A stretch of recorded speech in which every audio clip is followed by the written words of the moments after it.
on the same link that the YouTube link is on.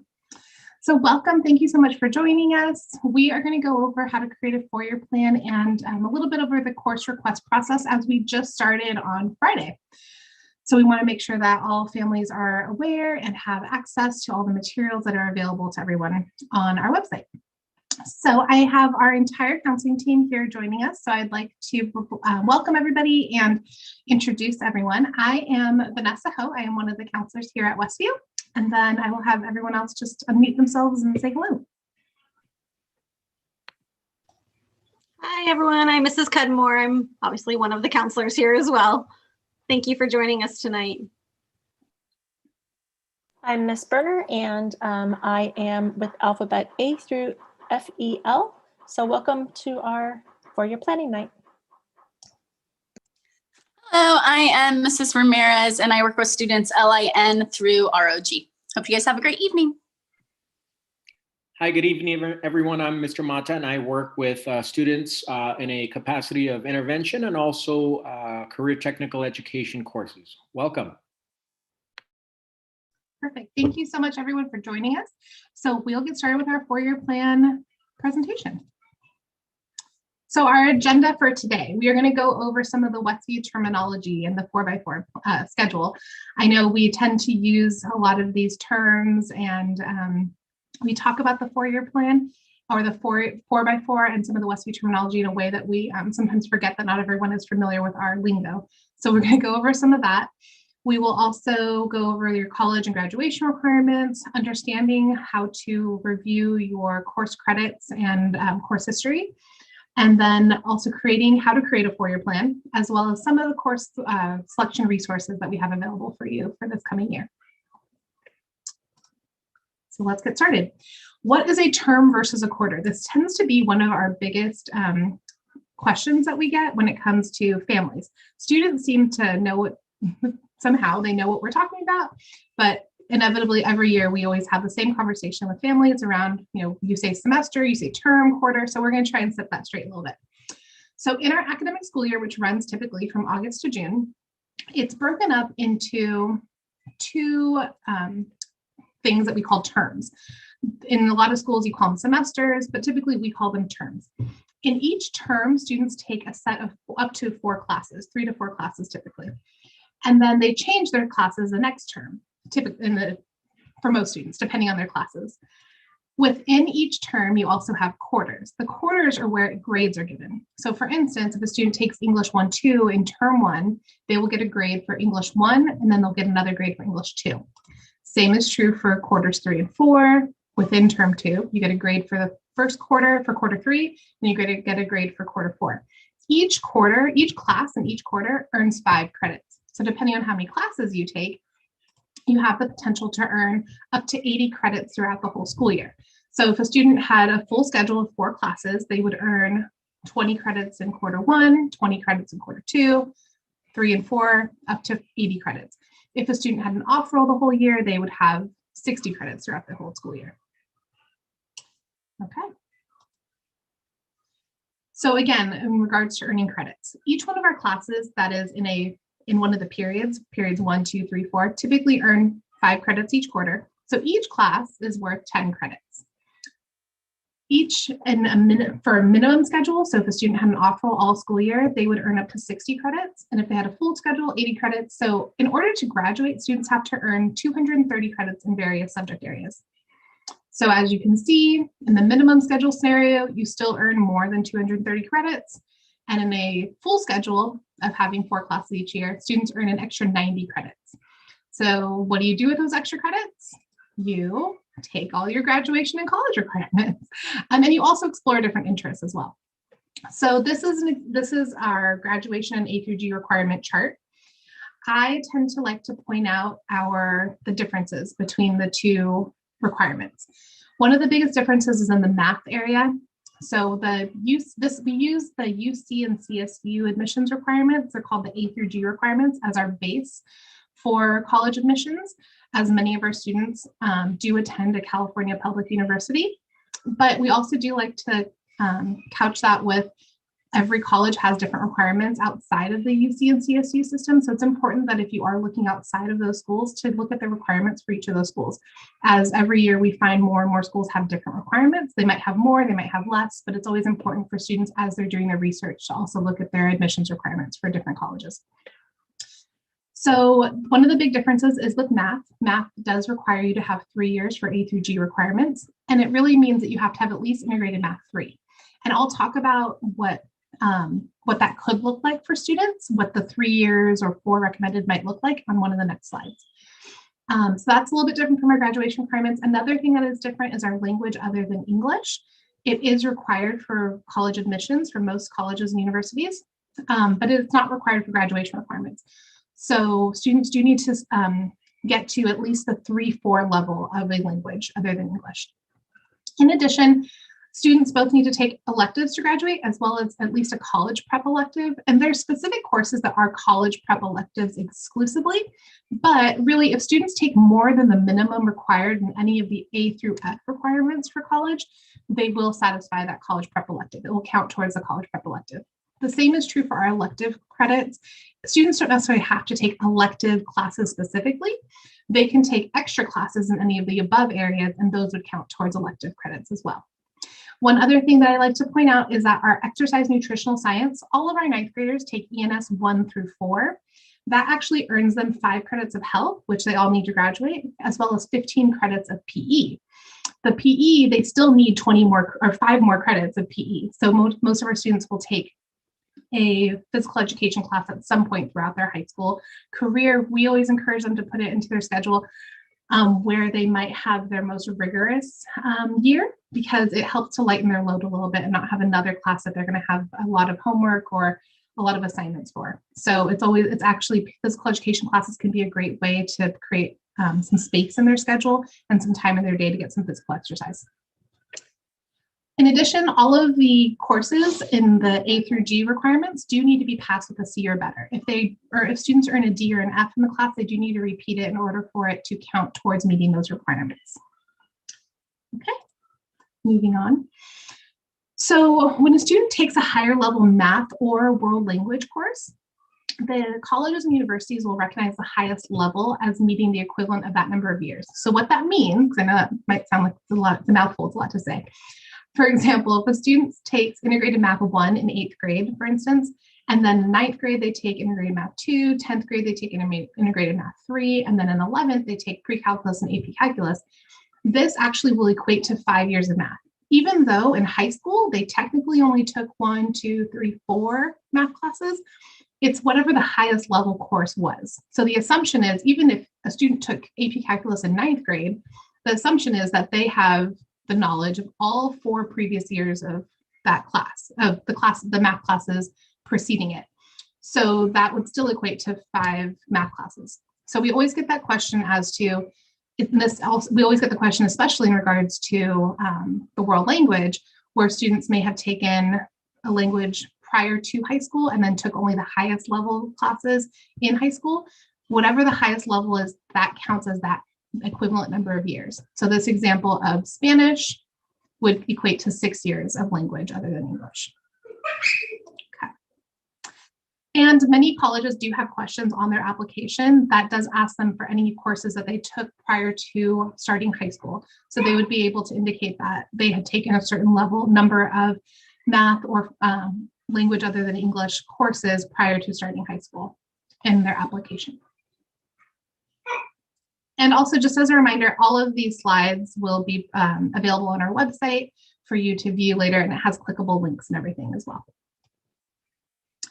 So what's on the transcript? With this year, typically when we do our course request process, we do hand all students a transcript. This year, because we are virtual, we are more or less walking them through how to look at their courses, their course history, and all their credit summaries online. So that's what I'm going to do with you now. The things that are included on a transcript include their course history, what is in progress, their credit summary, as well as their GPA. It does not include any test scores, progress report grades, or any classes taken in middle school as well. At Westview, we do, in Poway Unified, we actually do not rank students, so you will not see a class rank, and that's not provided to colleges when they are doing their college applications either.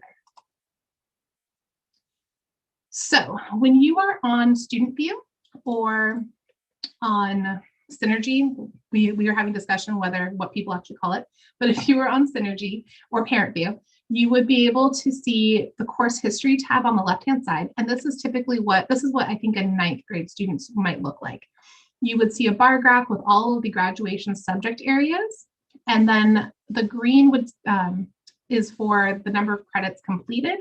Yellow is for what's in progress. And the gray is what still needs to be completed. You'll also see their GPA on the right-hand side.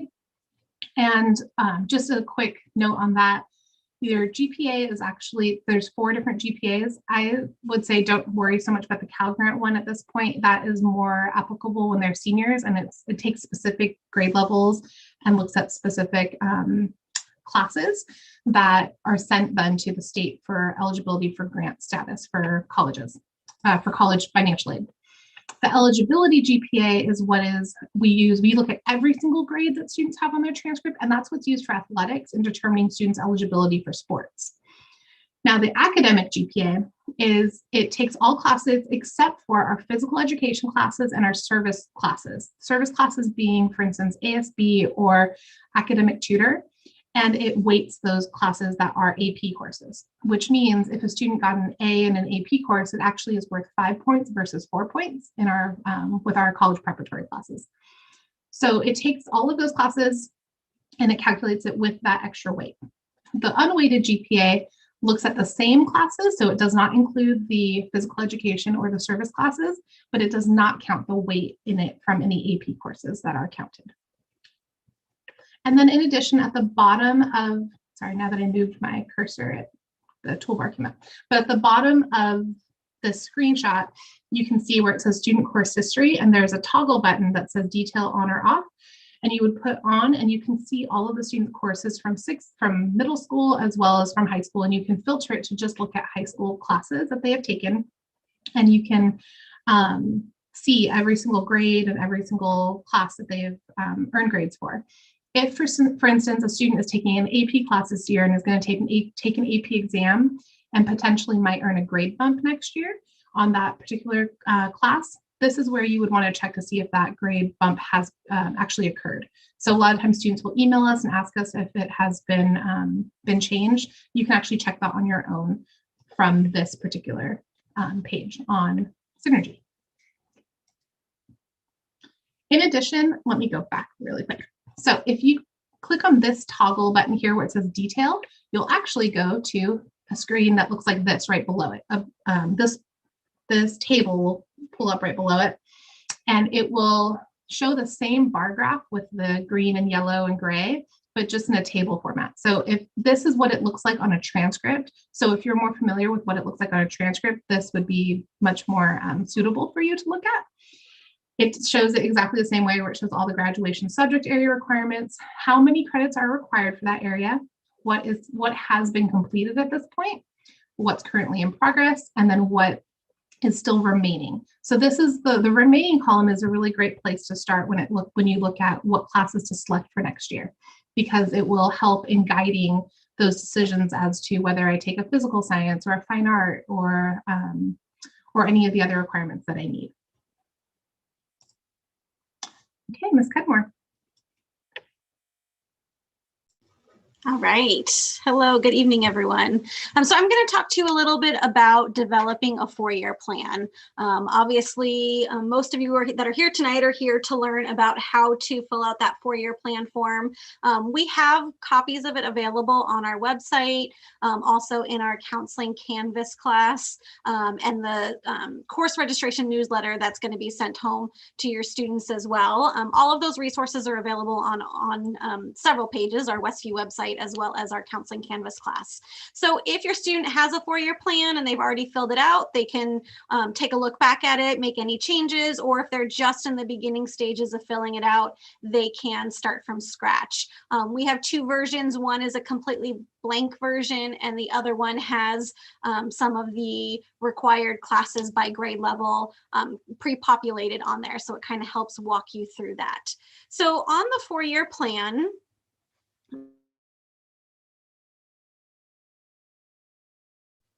Sorry, Vanessa, I think you have to click through the screen. 1 second. I am trying to, it might not be on YouTube. Let me check. Hold on. Oh, but go ahead, continue with your. Okay. So the grade level requirements are the classes that you'll want to fill in first. So each grade has specific classes that are required. So 9th grade, there are 4 classes that are required. So students have to have an English class. They have to have a math class. They're required to take ENS 1, 2, and 3, 4. 3, 4 can be you can take that, instead of taking ENS 3-4, you can actually meet the requirement with ROTC or marching band. So there are some variations with ENS 3-4, but all freshmen are required to take ENS 1-2. So you would start by filling in, at this point, you don't necessarily know which term the classes are going to be, but as long as you put them in there and plan for your 8 classes, 6, 7, or 8 classes for the year, they may switch between the terms, but you can start filling in which classes you're planning to take for that year. So that 9th grade year has those 4 required classes. Those are the ones that you would want to fill in first. The 10th grade year, there's 3 required classes. So we have English, world history, and math. So English, there are 2 choices, English 3-4 or honors humanities 1-2. World history is required as well. There is a full year AP European history class combined with honors world history. That's an option as well. That does go both terms. The world history 1-2 class would be 1 term. And then math is the other required class. So you're required to have a math class in 10th grade. It's different for everyone based on your math level, you know, what you've taken in 8th grade, 9th grade, and moving forward. So some students will take more than 1 math class in the school year, but you at least have to have 1 in freshman year and 1 in sophomore year in 10th grade. 11th grade, there's 2 required classes. So your English class again, which would be American Lit or Honors American Lit, and then your history class. So US history is the required class for 11th grade. There is an AP version, which is the AP US history. It's combined with Honors American Lit. So that's a full year course. It meets your English and your history requirements. So as you can see, there's different versions of the different classes, different levels of the different classes, but the subject areas are required for those specific grade levels. And then in 12th grade, again, there's 2 required classes. It's your English class and civics and economics. And there's a variety of English courses offered for 12th grade. So there's some options to choose from. And then for civics and econ, you can either take a 1-term course or you can take the full year AP government course. So you'd want to start by filling in the classes that are those required classes. Okay, can you jump to the next screen? Thank you. So after you've got the required classes in there, there are additional classes required to graduate. So those were the grade level specific classes. The additional classes required to graduate are listed here, and they can be in any specific grade level. You don't have to take them in a certain order or certain grade level. So at some point you need to have a biological science, and at some point you need to have a physical science. So you can plug those in, again, any grade level that you want to plug those in. Fine art is also required for graduation as well as for college admissions. And so again, not grade level specific, you can plug in a fine art class in any grade level during high school. And then the ENS credits are also required. So the ENS 1, 2, 3, 4 is already on there. And then you need 5 more credits of PE at some point. So 1 more PE class, it can be 10th, 11th, or 12th grade. You can fill that in at any time. Okay, if you can click to the next screen, thank you. Additional requirements to meet college admissions. So we've got your grade level required classes already on there. We have your additional graduation requirement classes on there. And now we're looking to add in additional requirements for admissions to college. So foreign language, that would be 20 credits, 2 language classes, the 1, 2, and 3, 4 level. You would want to put those in. We recommend you do those in consecutive terms. So once you start language, continue through the sequence. So it's good to do them in the same school year. You could do 1, 2 in term 1, and then 3, 4 in term 2. And then math credits, any additional math credits. So 30 credits of math, again, required for graduation. So we already have 20 credits on there. We have your math 9th grade and 10th grade, and then you would add an additional math class. So the integrated 1, 2, and 3 is the minimum requirement for admissions to college. They do recommend 4 years, so it's good to have that extra year if you can fit that into your schedule at some point. And then science, we have your biological science and your physical science already on there because those were graduation requirements. Again, the colleges recommend a 3rd year, so if you can fit that additional science class in, that's good to put in there as well. Thank you. So then you have your open spots that are left that you can fill in however you would like to fill in. So if you need off roll in your schedule, it could be for athletics, it could be for work, transportation issues. It could be just because you're taking a really challenging schedule and you want to have 3 classes to focus on instead of 4. So you can have an off roll at the same time you're taking some challenging classes. So you can fill those in as well. If you're involved in any other programs, AVID, band, ROTC, journalism yearbook, we have a variety of programs. Make sure that you're filling those in. We always recommend you do this in pencil, or if you're doing it virtually or online, you can always move things around too. It's good because sometimes you start filling things in and then you realize, oh wait, I wanted to take this class here instead, and then you can move things around if they're not the grade level specific classes. If you have any interest in a specific subject area, you can always take additional classes in that subject area. If that's a particular strength for you, you can take more than the minimum. And then I mentioned this before, we highly recommend that you take language classes back to back in direct sequence through the terms until you get to the highest level that you want to get to. Some of our language courses are only offered in a specific term. So if you don't do them back to back, you might have a gap in between when you take the 1, 2, and then the 3, 4 level. So just taking a look at that and seeing how you can take those classes consecutively in back-to-back terms. All of the classes on here, besides the off rolls, will count as elective credits. So it adds up pretty quickly when you're taking a lot of classes, that you add up to your 85 elective credits pretty quickly. Okay. So this is the other portion of the 4-year plan where you can fill in your either the grades that you received. So if you've already completed some of these classes, you can put in the grade that you received if you got an A, B, C in the class, or you can put the grade level in. So if you're planning that course, we know every year English is required. So you're going to have 9th grade, 10th grade, 11th and 12th grade. Math, same thing, 9th and 10th grade is required. And then you'll probably go on to take additional math classes. Anything that's in the gray box is the graduation requirement. Anything that's in the white area is actually additional elective credits. So anything that you see in that white area counts in that elective section down towards the bottom where it says 85 credits. So some of those X's that are on there are counting the classes from above, maybe from the math or the foreign language credits.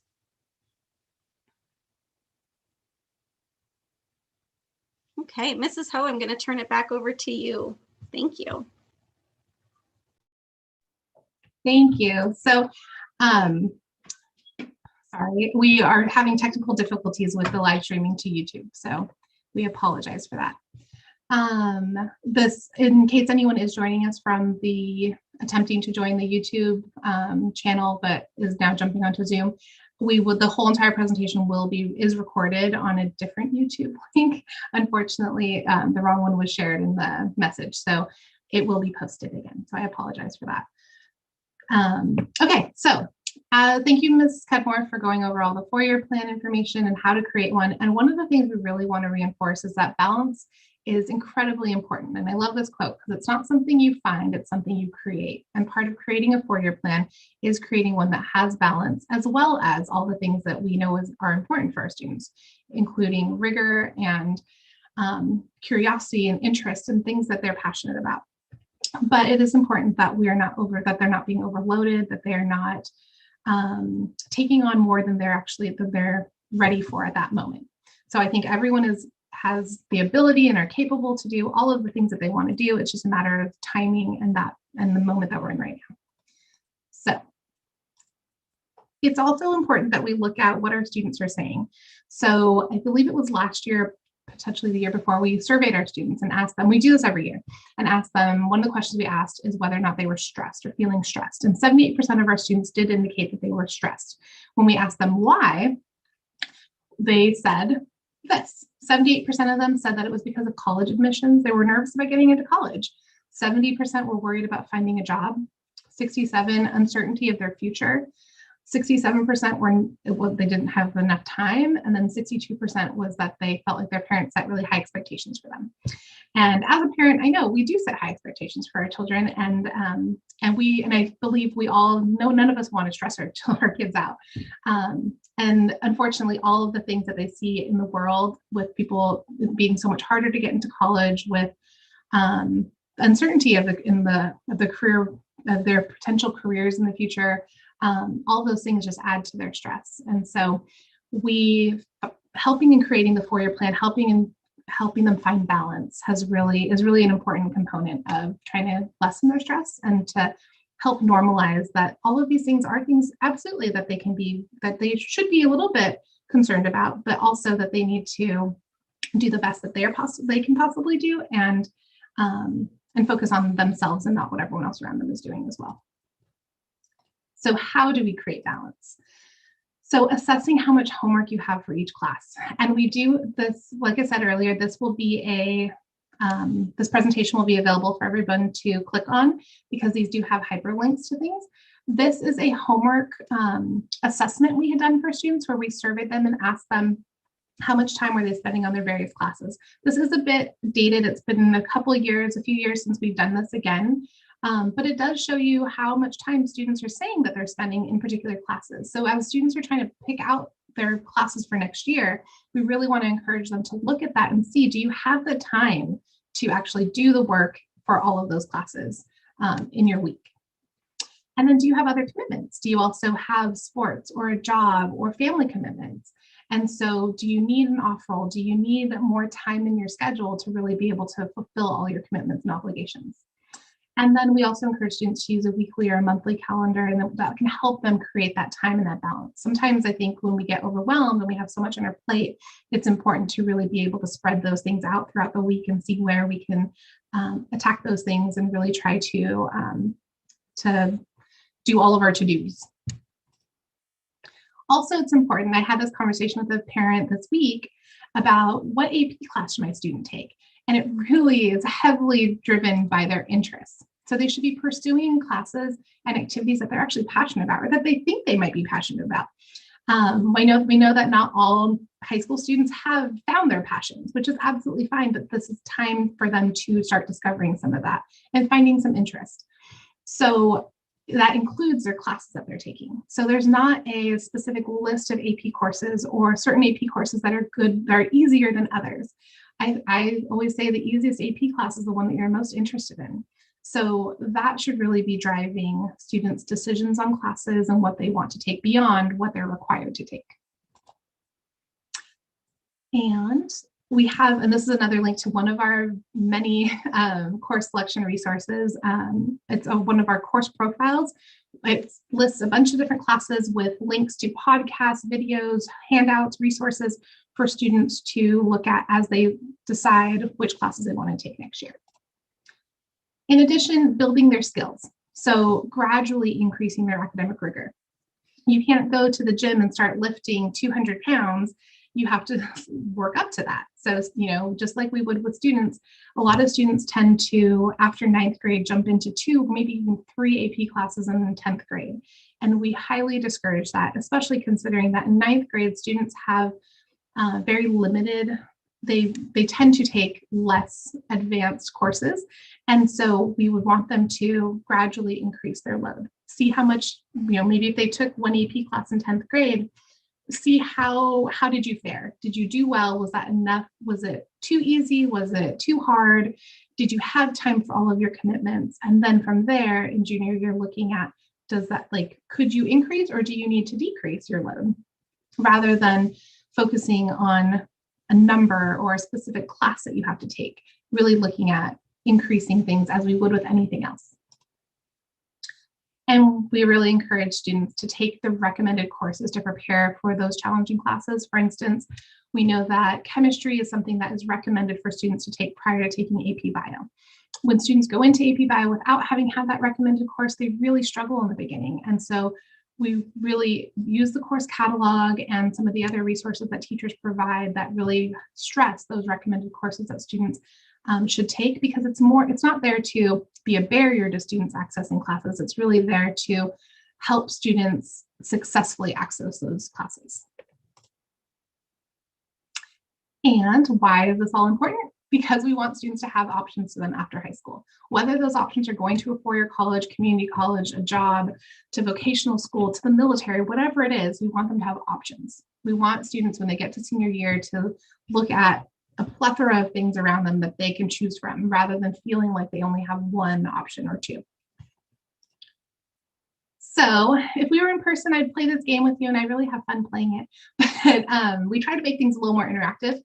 But these are 5 different criteria that college admissions looks at. So from a NACAC survey asking college admissions officers, ranking what they thought was the most important aspects of college admissions, I want you to look at these different things: essays, strength of curriculum, extracurricular activities, admissions test scores, grades in their courses, and think, what do you think is the first, second, third, fourth, fifth?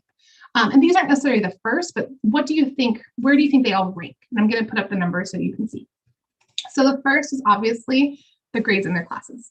And part of this is closely tied to what comes up after that, which is strength of curriculum. While both of these things are very important, if you had really strong curriculum, but your grades aren't strong, the grades are the most important piece of it. So it's a balance. It's finding that balance between having strong grades and having rigorous course load. And so beyond that, their test scores tend to be a factor. Obviously with COVID, testing has become an issue, so I wouldn't worry too much about that right now. Essays and their extracurriculars are next. So all of these things are important in college admissions, but what I always like to stress out is just the part of how the grades and strength of curriculum work together. You want students to have strong grades, but you also want them to have rigor. So finding that balance between the two, because if they have rigor, but they don't have the strong grades, that's not going to be to their benefit either. And then we have what factors are most important in college admissions. This is the 2018-19 survey, and it just shows some of the other components that are important for that too. And like I said, this presentation will be available for you to view at a later, after our presentation. So this is another game I like to play.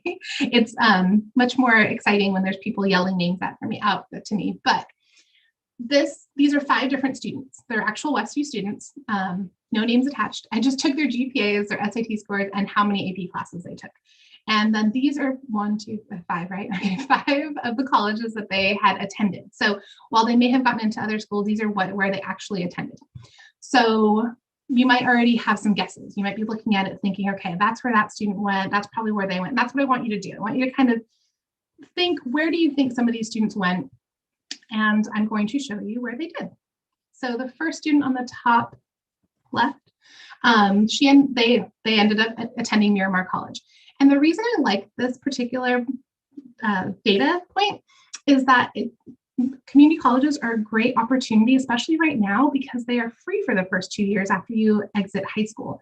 And for the student, they may have had financial reasons for attending. They may have not wanted to leave home so soon. They may have not gotten into their first choice of college and decided, well, I'm going to take my time and attend the community college, maybe save up money, and then apply again in 2 years once I've completed my general education requirements. So there is the stigma around community colleges that I think is really undeserved. They're a great opportunity for so many of our students, and it doesn't matter what your GPA is. If anything, you'll be more successful there if you have a high GPA and you've taken rigorous courses, because you'll be even more prepared to do what you want there and be successful and move on to wherever you choose to transfer after that. The next student attended Cal Poly San Luis Obispo. The following one attended USC. Another one on the bottom attended SDSU, and the other is UCSD. So I'm sure some of these you probably guessed in your head. They are the California State Universities do, especially San Diego State and Cal Poly SLO, they actually admit by college. So while I didn't have the information as to what college these particular students attended or what major they ended up attending those schools for, those two particular colleges do admit specifically by major. And then we have a private school, very exclusive private school, as well as one of our harder to get into UC campuses here. So these are Westview students. These are, they're real examples of what some of this is. But at the same time, these are also averages. So there are students who have lower GPAs, lower SAT scores, because it is a holistic review for many of these colleges. They're not just looking at a GPA or SAT score. They're also looking at their stories and their extracurriculars and their experiences as well throughout high school.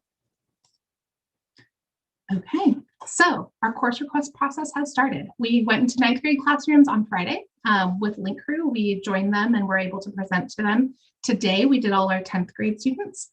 Thursday, we will be presenting to our 11th grade students, and then we will start opening up all of our appointments for families to make appointments with counselors. We have drop-in times for students during office hours and lunch, Monday through Thursday. And we are having this parent night right now. And our course selection window opens on February 19th and it closes on March 5th. So you'll have about 2 weeks to select your courses in Synergy. Let me think what else.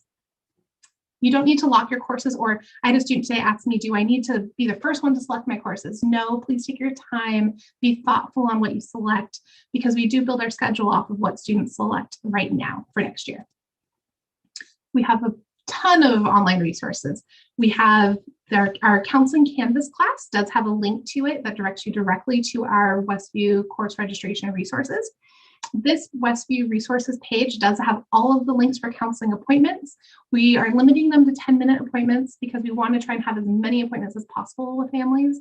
And just to review, answer any quick questions you have, look over anything that you would like us to look over.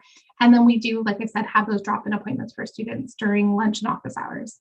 I was telling students today that I tend to sit there and stare at myself on Zoom and just hope that someone comes and joins me. So please encourage your students to come answer questions during that time. On our counseling website as well, we do have a lot of information. I really highly encourage students and families to check out our course offerings and profiles link, because it offers so many things that teachers have put a lot of time and energy into updating with syllabi. We have podcasts that our student peer counselors had collected from teachers last year. Also video links and other handouts that teachers have provided for us. And thank you.